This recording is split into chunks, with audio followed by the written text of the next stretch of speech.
Salut à tous, c'est Inspecteur Crypto, bienvenue dans le JT du vendredi 30 avril. Tout simplement, pour les nouveaux, le JT du vendredi, c'est quoi? C'est tout simplement un récapitulatif de toutes les nouvelles, les news qui ont impacté notre semaine. Il y aura aussi une analyse du Bitcoin. Et souvent, dans le JT du vendredi, il y a aussi une pépite ou un bon plan que je partage vers la fin de vidéo.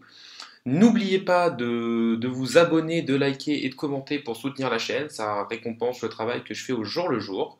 Nous allons donc tout de suite passer aux news de la semaine.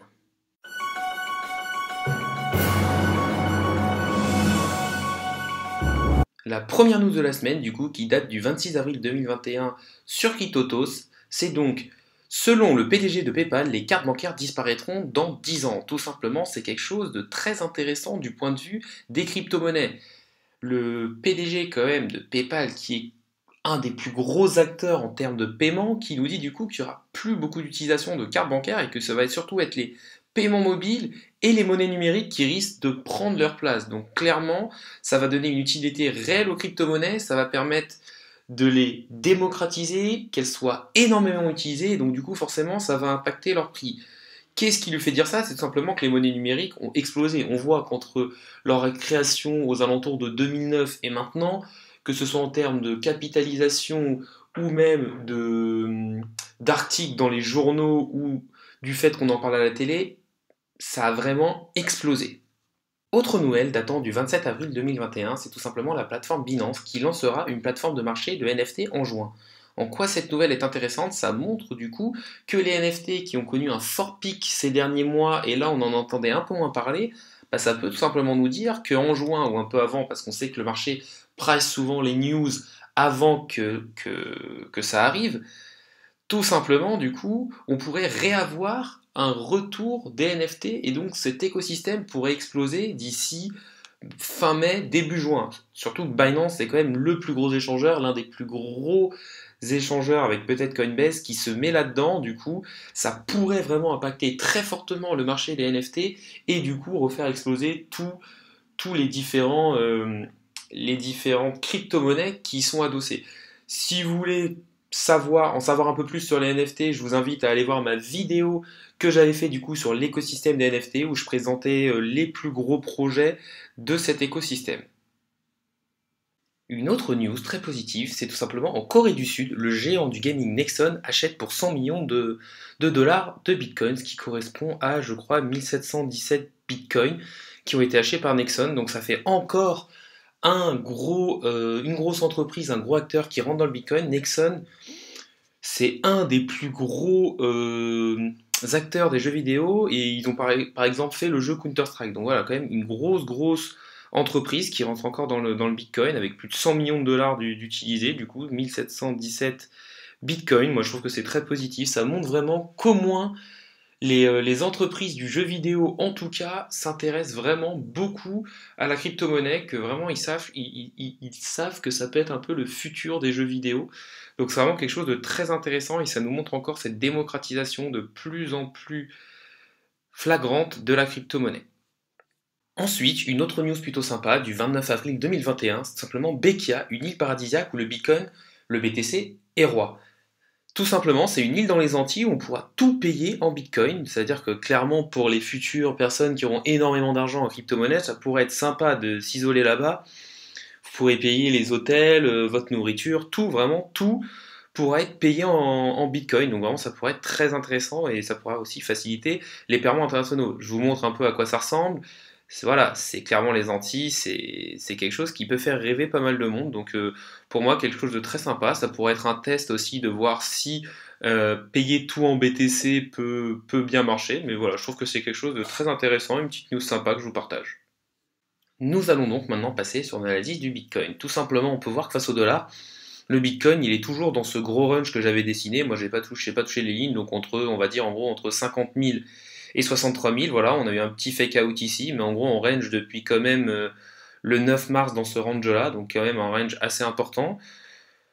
Voilà, tout simplement, on avait fortement baissé à ce niveau-là. Là, on est en train de faire peut-être un retournement. Donc voilà, on ne sait pas trop ce qui se passe. Mais tant qu'on reste dans ce range-là, on ne peut pas encore savoir si on va repartir en tendance haussière ou baissière. Je pense que si on repasse en dessous des 50 000, on risque de vraiment redescendre assez bas, possiblement aux alentours des 45 000, voire au niveau du premier arrêt qui est ici à 41 726 dollars.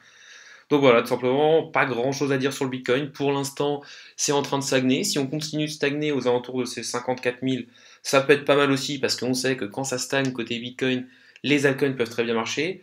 Autre chose qu'il faut dire aussi, c'est que les expirations des contrats, des options et des contrats dérivés sur le Bitcoin sont aux alentours d'un max spend price, donc en gros le prix qui ferait le plus mal à tout le monde aux alentours d'entre 54 et 55 000 dollars, et c'est souvent ce prix-là qu'on va chercher à la fin de chaque mois. Donc on y est à peu près, donc moi je pense que d'ici la clôture mensuelle, c'est-à-dire dans quelques jours, il ne devrait pas avoir d'énormément sur le Bitcoin.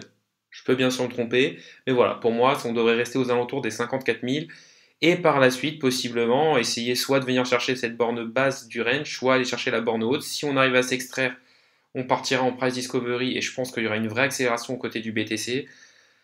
On voit que les volumes pour l'instant sont pas dingues non plus, et on a quand même de la place au niveau du récit, on est qu'à 46, donc pour moi voilà, clairement, on est dans l'attente au niveau du Bitcoin.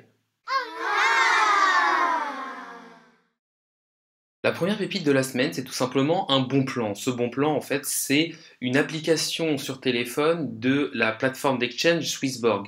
Tout simplement, c'est l'application Community Apps, Swissborg Community Apps. Et en fait, ça vous permet de quoi? Ça vous permet de faire des prédictions sur le cours du Bitcoin, à la hausse ou à la baisse, et de gagner, si vous arrivez à faire toutes les différentes tâches, de gagner 250 dollars.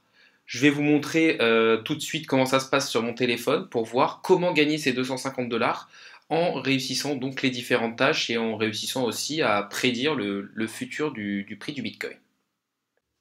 Donc voilà, tout simplement l'appli Community, vous l'aurez donc sur votre téléphone. Elle est téléchargeable via le Google Play ou via l'Apple Store. Vous tapez Swissborg Community, vous rentrez dedans, voilà, vous l'avez. Quelque chose de très facile à faire qui vous prendra 2 secondes et qui peut vous permettre quand même de gagner 250 dollars. Comment faire? Quand vous rentrez sur l'appli Swissborg, là vous allez voir qu'en haut à gauche il y a le prix du Bitcoin au moment où j'ai fait ma prédiction et à droite le prix du Bitcoin actuellement. On voit que pour l'instant je suis en perte, en fait vous allez parier des points et si vous gagnez du coup le double et si vous perdez les points mis en jeu. Ça se fait tous les 24 heures, donc ça vous prend vraiment pas beaucoup de temps. Les gains peuvent être comme c'est marqué ici en haut, de 250 CHSB. On voit qu'il y a différents types de badges. Le badge populaire, où vous devez inviter un certain nombre de personnes. Pour le niveau 1, c'est 3. Pour le niveau 2, il faut atteindre 50 ou donc 2 de plus. Et le 3, je ne l'ai pas encore fait. Psychique, c'est en fonction du nombre de prédictions réelles. Risk Taker, en fait, il faut parier plus ou moins de points. Overachiever, c'est atteindre 50 000 points. Loyal, c'est se connecter à un certain nombre de jours d'affilée. Et Hall of Fame, tout simplement, c'est réussir à avoir tous les badges. Une fois que vous avez tous ces badges, vous avez donc 250 dollars en CHSB qui vont vous être envoyés. Donc moi je trouve que c'est une manière assez simple de gagner de l'argent et des crypto-monnaies. Ensuite, si vous voulez soutenir la chaîne et m'aider à atteindre au moins les 250 dollars, si ce n'est plus, voilà mon lien d'affiliation. Le code qu'il faudra rentrer c'est V57AUZA.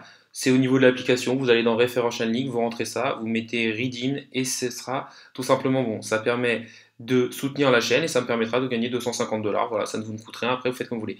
Vous avez aussi du coup votre classement, pour l'instant je suis 23 millième. Et en gros, en fonction de votre classement, vous avez donc les différents rewards. Plus il y a de personnes qui participent et plus ça monte. Et là, on voit que par exemple, le premier gagnera 16 000 dollars. Si vous êtes entre la 10e et 20e place, 5,46 $, etc., etc.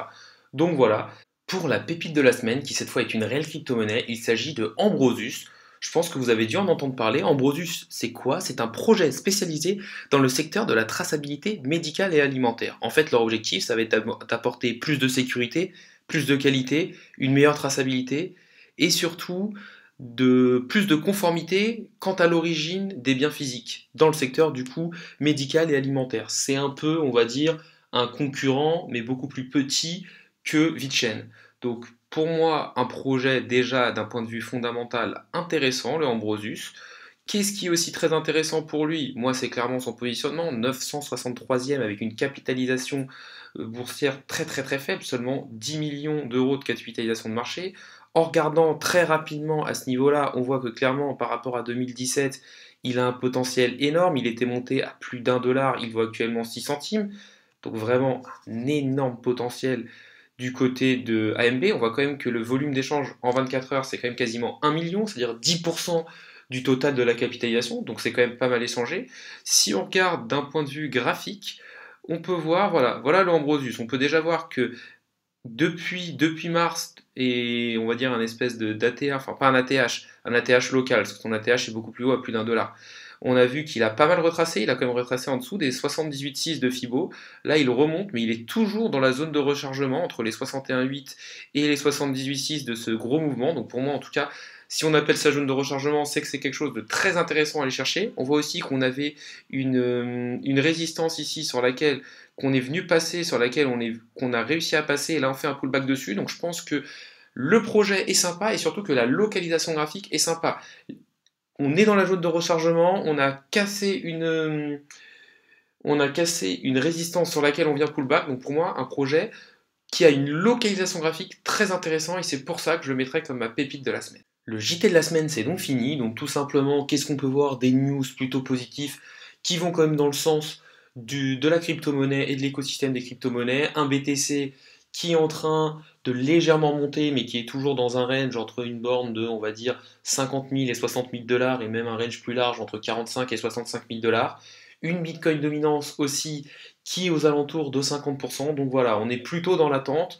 Je pense que la clôture mensuelle va bien se passer aux alentours des 54 000 dollars et qu'ensuite on pourra voir peut-être quelque chose se passer, mais sûrement pas le week-end parce que souvent les institutionnels ne travaillent pas et que c'est eux qui peuvent vraiment faire bouger les prix. Donc je pense qu'on peut vraiment, au moins jusqu'à lundi, rester dans un espèce de range et du coup que ça peut possiblement profiter aux altcoins. Merci à tous d'avoir suivi cette vidéo, n'hésitez pas à lâcher un gros like, à vous abonner, à commenter, à me dire ce que vous en avez pensé. Dans les commentaires, n'hésitez pas aussi à me dire si vous voulez que j'analyse certains projets en particulier ou certains écosystèmes. Donc voilà, salut à tous et à la prochaine.